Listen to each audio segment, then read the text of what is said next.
একটু রিল্যাক্স মুডে চাটা খাবো, সেই কারণে সকালবেলা উঠেই আগে সোফায় বসেছি। ও মা, অমনি আমার দাদা এসে ফোন ধরিয়ে দিল। সামনে একটা ফোন, পাশে একটা ফোন, ভাইয়ের হাতে একটা ফোন। আমি বললাম যা, হয়ে গেল আমার আজকের খাওয়ার দফা রফা হয়ে গেল। চাটা সেইভাবেই ঠান্ডা হচ্ছে। তার মধ্যে বললো জামাটা কেন এনেছিস? ভাই আমার এটা পছন্দ হয়েছে, আমাদের শপেরই ড্রেস। আচ্ছা, তোমরা অনেকেই বলো দিদি তোমাদের শপটা কোথায়, কীভাবে ভিজিট করবো? আমাদের শপ দুর্গানগর স্টেশনের পাশেই, দুর্গানগর রেলওয়ে স্টেশন। যে কেউ এসে নামলেই দেখতে পারবে আমাদের দুর্গানগর পাওয়ার হাউসের পাশেই।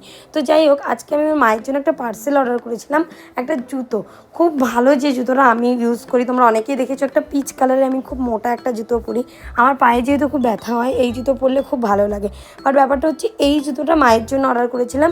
মায়ের ব্ল্যাক আগেই ছিল, মা বললো কি ব্ল্যাকটা ছিঁড়ে গেছে, তাহলে তুই আমার জন্য একটা পিচ কালার অর্ডার কর। বাট আমি দিয়েছিলাম কিন্তু পিচ, সেটা আবারও এসছে ব্ল্যাক, এবং তার সাথে সাইজ দিয়েছিলাম 4 নম্বর, এসছে 3 নম্বর।